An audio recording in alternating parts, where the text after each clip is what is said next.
Buenos días. Siempre es un placer volver a la Universidad de Navarra y más si se hace desde un foro como es el de las cuartas jornadas de actualización en nutrición. Por ello, me gustaría agradecer en primer lugar al Instituto de Ciencias de la Alimentación de esta universidad, de la Universidad de Navarra, y especialmente al profesor Alfredo Martínez, así como a la cátedra Tomás Pascual Sanz, el haberme invitado hoy a formar parte de esta mesa redonda en la cual yo les voy a hablar de los antioxidantes. Los antioxidantes, como todos ustedes saben, son sustancias que en los últimos años se han puesto muy de moda, tanto en la industria cosmética como en la que quizá nos interese más a nosotros, que es la industria alimentaria. Son muchos ahora los productos que se publicitan resaltando sus propiedades antioxidantes, su alto contenido en antioxidantes. Yo hoy no les voy a hablar dónde podemos encontrar esos antioxidantes, cuáles son sus fuentes naturales, porque son ustedes los que mejor lo saben. Ustedes son los profesionales y los expertos de ello. Yo lo que les voy a dar son unas pinceladas, ponerles algunos ejemplos de cuáles son las principales líneas de investigación científica que se están llevando hoy en día con antioxidantes. Cuáles son las líneas de investigación, con el objeto de ver si al final de mi charla pues podemos contestar a la pregunta que les incluía en el título, que es si los antioxidantes son la panacea. Pero ¿de dónde surgen los antioxidantes? Creo que pasaré muy rápidamente esta parte, pero creo que debemos centrar un poco el tema. ¿Qué es el estrés oxidativo? Bueno, el estrés oxidativo ha cobrado una gran importancia durante los últimos años, primero por su conocido papel en el proceso del envejecimiento y sobre todo porque se está relacionando con el desarrollo de muchas enfermedades con un importante impacto en la salud pública, como por ejemplo en la obesidad, la diabetes, síndrome metabólico, etc.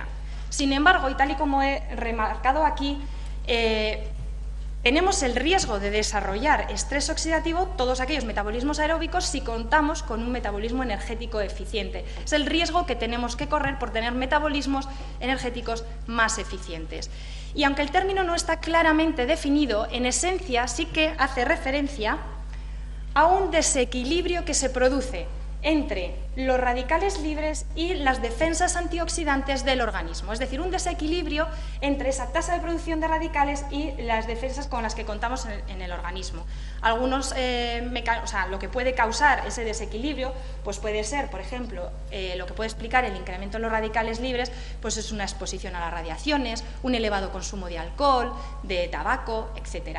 Y por otro lado, la disminución en las defensas antioxidantes suele ser causada por una menor ingesta de estas sustancias.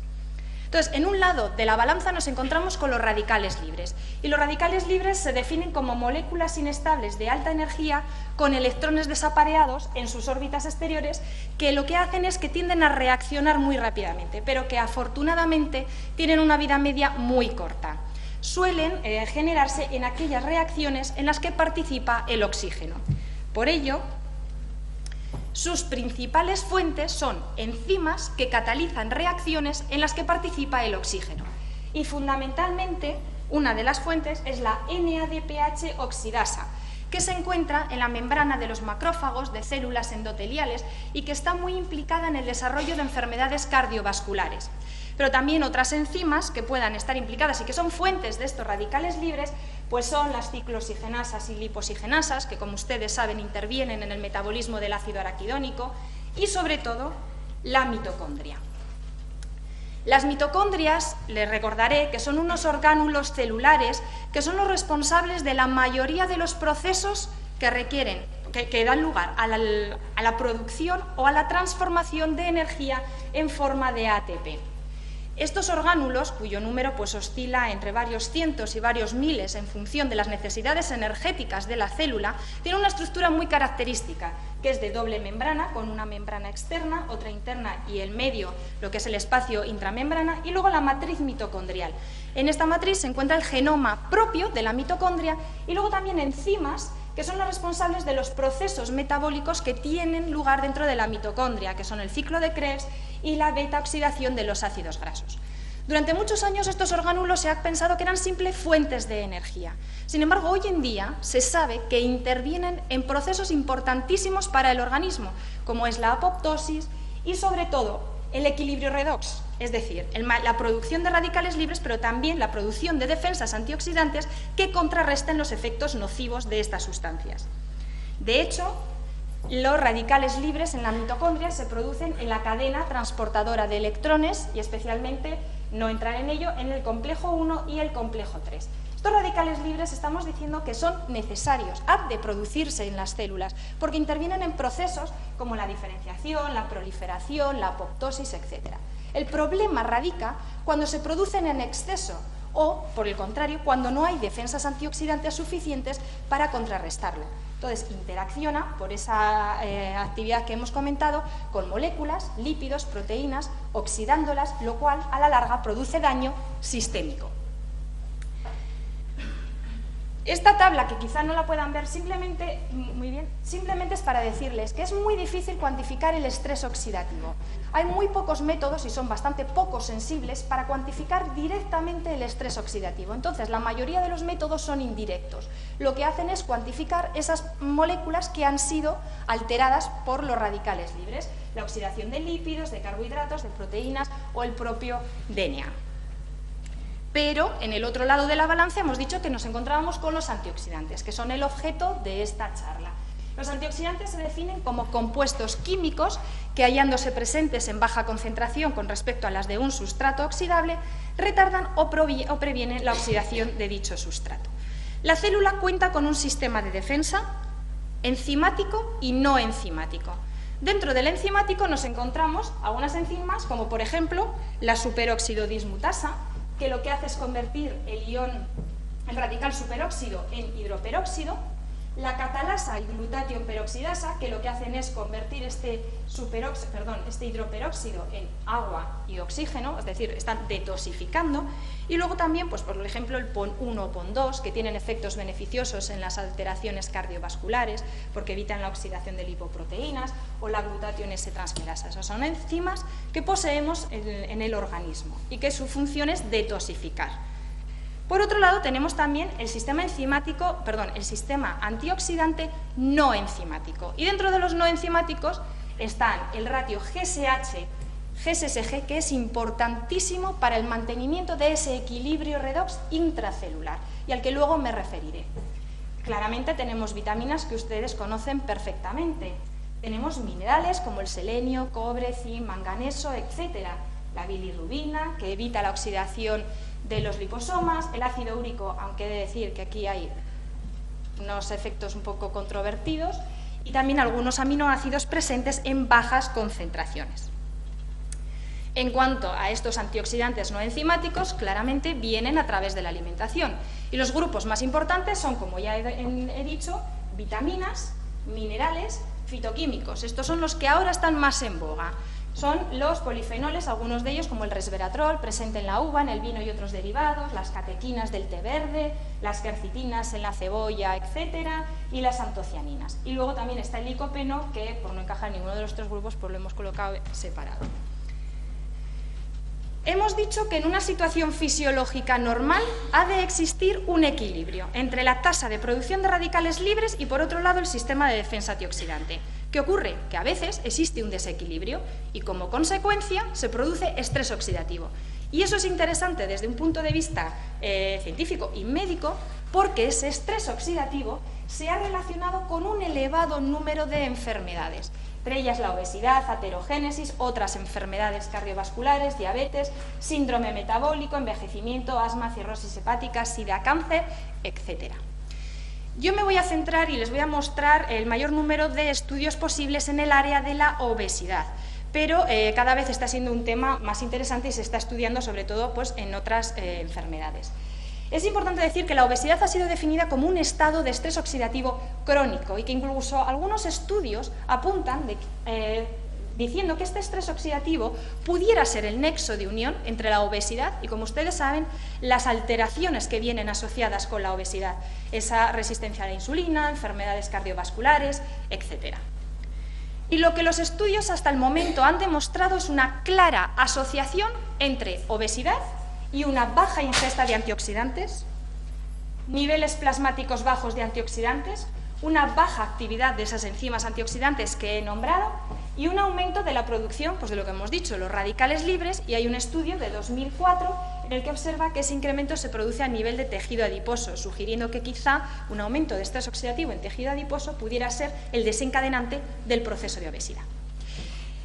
Desde un punto de vista que a ustedes les puedan interesar, les voy a mostrar los estudios que hay sobre esa asociación entre obesidad y baja ingesta de antioxidantes o bajos niveles plasmáticos de antioxidantes. En este estudio de Zulet y colaboradores, publicado en el año 2008, se mostró una asociación negativa entre la ingesta de vitamina A y algunos parámetros importantes de la composición corporal, de tal forma que a menor ingesta de vitamina A se encontraban mayores valores de peso, índice de masa corporal y la ratio cintura-cadera. Este otro estudio de Puchao y colaboradores de este mismo año lo que ha demostrado es que también existe una asociación negativa entre la cantidad total de antioxidantes, ya no uno específico, sino la cantidad total de antioxidantes en la dieta y parámetros de la obesidad y del síndrome metabólico. De hecho, en esta gráfica, igual no la pueden ver bien, pero lo que hicieron fue dividir a la población entre los que consumían menos y más antioxidantes. Y observaron que aquellos que consumían una menor cantidad de antioxidantes pesaban más, tenían un índice de masa corporal mayor, también una circunferencia de cadera mayor. Los niveles de glucosa también eran significativamente mayores, al igual que la presión sistólica y los ácidos grasos libres. Hay otros muchos estudios, solamente he elegido unos cuantos como ejemplos. Hay estudios desde los años 90 con la vitamina E, pero vienen a decir esa asociación.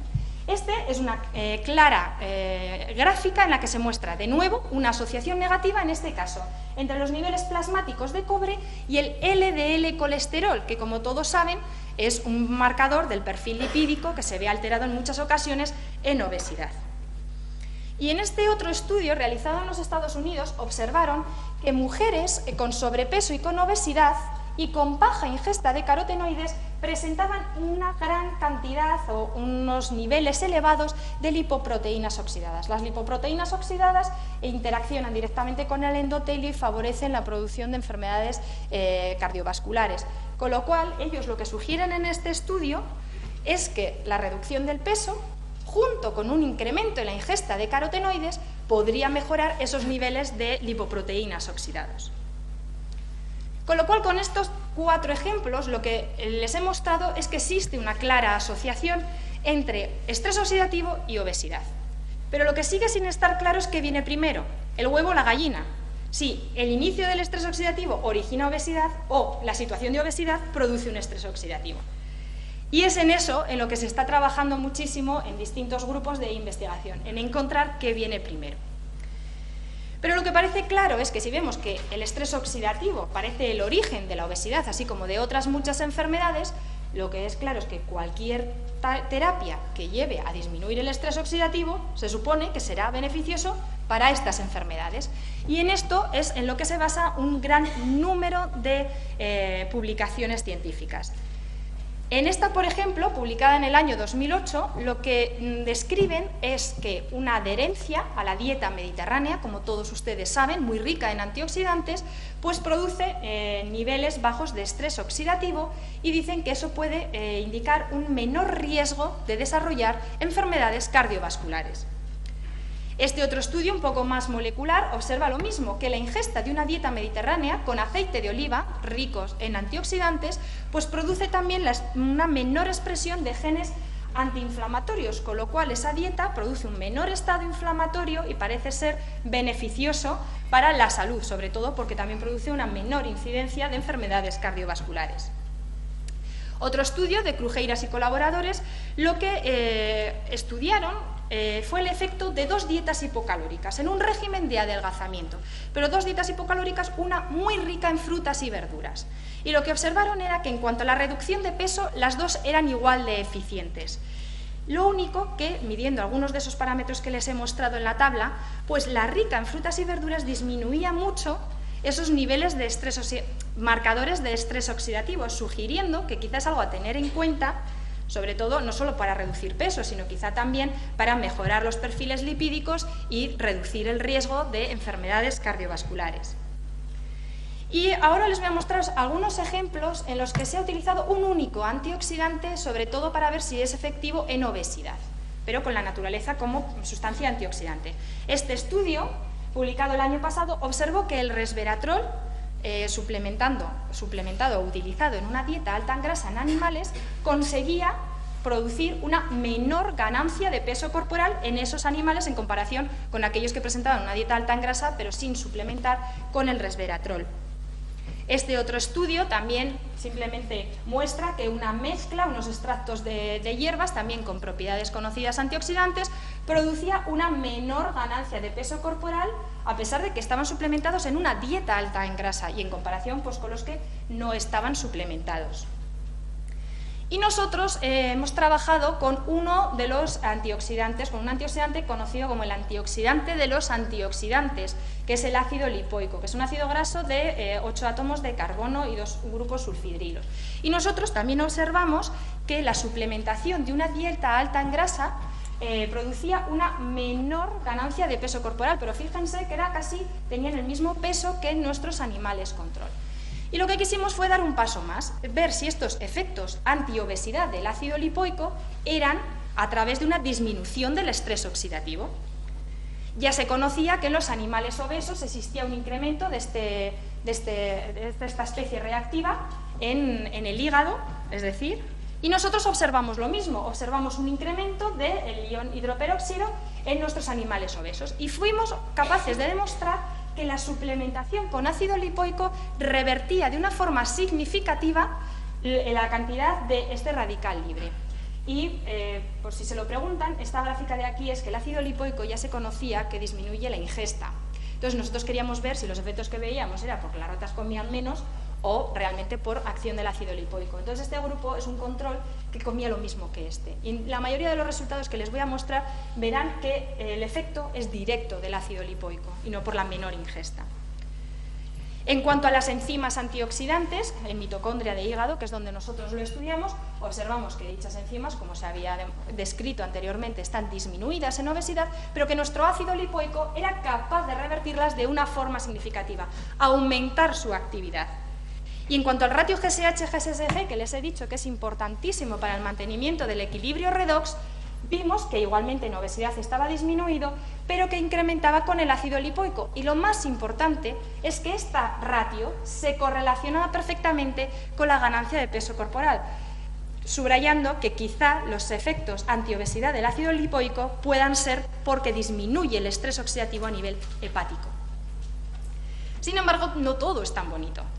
No hay efectos, hemos encontrado con distintos antioxidantes en distintas condiciones efectos negativos o efectos neutros. Sí que es verdad que siempre en el área del cáncer y sobre todo de las enfermedades cardiovasculares, pero que yo creo que merece la pena resaltar. En el estudio ATBC se observó una mayor mortalidad por cáncer de pulmón y enfermedades cardiovasculares en personas adultas fumadoras que en su ingesta se les suplementó con vitamina E y con beta-caroteno, en comparación con aquellas que tenían un placebo en la suplementación.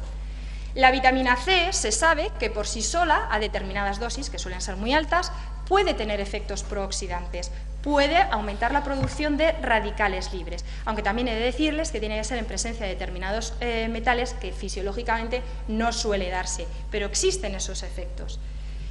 Esta revisión del año 2002 también muestra que el ácido lipoico también puede tener efectos prooxidantes en concentraciones elevadas y la mayoría de estos estudios in vitro, eso también hay que dejarlo claro. Y en esta revisión, con productos derivados del vino, pues observan en parámetros lipídicos, así como en parámetros de estrés oxidativo, que hay muchos estudios que observan efectos positivos, pero también algunos encuentran efectos neutros e incluso algunos efectos negativos desde un punto de vista lipídico. ¿Cuáles pueden ser las razones? Bueno, pues lo primero de todos ellos es el tipo de antioxidantes empleados. Unos de ellos ya hemos dicho que ya se sabe que in vitro pueden tener efectos prooxidantes. Otras veces es la administración oral, no es suficiente, no es capaz de llegar a esas fuentes intracelulares donde se producen los radicales libres, con lo cual por ello sus efectos pueden ser neutros. Y también la dosis, la duración del tratamiento, hay mucha variabilidad en los estudios. Un segundo causa pueden ser los pacientes incluidos en estos estudios, así como el diseño experimental.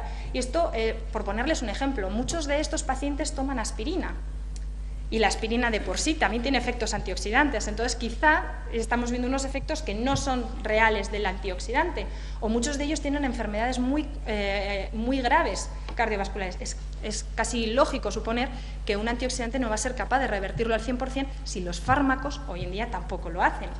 Y por último, las metodologías inapropiadas o que no son lo suficientemente sensibles. Acuérdense de la gráfica, la tabla que les he mostrado. Hay multitud de técnicas para cuantificar el estrés oxidativo, pero no hay ninguna que se haya considerado que sea la gold estándar, no hay ninguna que haya sido validada. Con lo cual, a veces, las diferencias en los resultados pueden ser porque cada uno lo cuantifica utilizando un método diferente. ¿Qué es lo que se está llevando a cabo hoy en día debido a estas controversias? Bueno, pues lo primero es hacer estudios con antioxidantes que van directamente frente a las principales fuentes de radicales libres. Y esas principales fuentes, como ya les he dicho al principio, es la NADPH oxidasa o la mitocondria.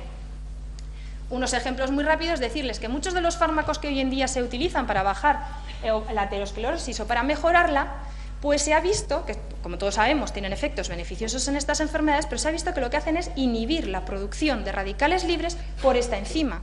O sea que quizá esos efectos beneficiosos son debidos a eso. Y desde el año 2007 están surgiendo nuevos fármacos, nuevas drogas que son capaces de disminuir la producción de radicales libres a nivel de NADPH oxidasa y que se está demostrando que son capaces de incluso revertir las enfermedades cardiovasculares. Este es otro ejemplo en el que se utilizó apocinin, que es un inhibidor específico de esa enzima, y se observó que en animales obesos el uso de este inhibidor pues era capaz de disminuir los niveles de glucosa, de insulina, de triglicéridos de los animales obesos. Y luego la otra gran diana de radicales libres es la mitocondria. Hay muchos estudios en este sentido. Por ejemplo, con el SS31 demuestra que este antioxidante que va directamente a la mitocondria es capaz de disminuir la producción de hidroperóxidos y además de mejorar la sensibilidad a la insulina. En este otro estudio, simplemente decirles que la vitamina E también era capaz de disminuir la producción de radicales libres en mitocondrias de hígado. Y nosotros también hemos trabajado con mitocondrias aisladas de hígado. Nosotros hemos incubado esas mitocondrias con 3 antioxidantes diferentes que nos parecían buenos candidatos pues, de vitaminas, compuestos fenólicos, etc. Usamos la vitamina C, el resveratrol y el ácido lipoico. Y como pueden ver, los 3 antioxidantes eran capaces de disminuir la producción de superóxidos. Pero ojo, fíjense que la magnitud de los 3 antioxidantes es diferente. La vitamina C en este caso sí parece ser la más potente. En cuanto a los hidroperóxidos, tanto la vitamina C como el resveratrol fue capaz de disminuir la producción de hidroperóxidos, pero de nuevo, atención, el ácido lipoico incrementaba la producción de hidroperóxidos. En cuanto a las principales enzimas antioxidantes, observamos que tanto vitamina C como resveratrol eran capaces de incrementar la actividad de estas enzimas, con lo cual mejorar las defensas antioxidantes. Pero el ácido lipoico no hacía nada. Y en cuanto a la glutatión peroxidasa, otra enzima, solo la vitamina C la incrementaba, mientras que el resveratrol en algún momento la inhibía y el lipoico la inhibía significativamente. ¿Qué conclusiones podemos sacar de estos nuestros resultados? Pues en primer lugar, que la vitamina C sí es verdad que parece ser el antioxidante con los efectos más potentes, ya que disminuye la producción de ROS y estimula la actividad de las 2 principales enzimas antioxidantes que estudiamos. Que el resveratrol sí reduce las 2 especies reactivas de oxígeno que estudiamos, que los efectos sobre los superóxidos pueden ser mediados por el incremento en la actividad de la manganeso superóxido dismutasa, pero sin embargo sus efectos sobre los hidroperóxidos no pueden ser explicados por la otra enzima porque no se veía movida, con lo cual habrá otros mecanismos implicados que tendremos que estudiar. Y por último, ojo, el ácido lipoico, que nos funciona perfectamente in vivo, in vitro, estamos hablando de un estudio muy farmacológico, pero in vitro, ejercía algunos efectos prooxidantes en las mitocondrias aisladas de hígado, y claramente bajo nuestras condiciones experimentales. ¿Qué podemos decir? Que todos los antioxidantes han ejercido funciones directas, o sea, acciones directas sobre la mitocondria, pero la magnitud era diferente. Y luego también las condiciones de estudio, en este caso los tiempos de incubación, etcétera, son algo a tener en cuenta a la hora del diseño de estos experimentos. En conclusión de todo lo que les he dicho, los antioxidantes, basándonos en las evidencias científicas hasta hoy en día, no son la panacea, tomado cada uno de ellos aisladamente. De hecho, hasta hoy no está indicada la suplementación con antioxidantes. Sin embargo, existen continuamente estudios con antioxidantes, en los cuales existe controversia porque no se ponen de acuerdo en cuanto a las dosis, los tiempos de incubación, las características de los pacientes que se incluyen, su modificación. Entonces, a día de hoy, y ya desde un punto de vista más nutricional, ¿qué es lo recomendable? Claramente, una alimentación equilibrada, siguiendo la pirámide saludable. Fundamentalmente, hacer caso a las indicaciones de las frutas y las verduras, que son en el fondo la mayor fuente de antioxidantes de una forma natural y que además de estar buenísimas, pues pueden ser divertidas. Muchas gracias.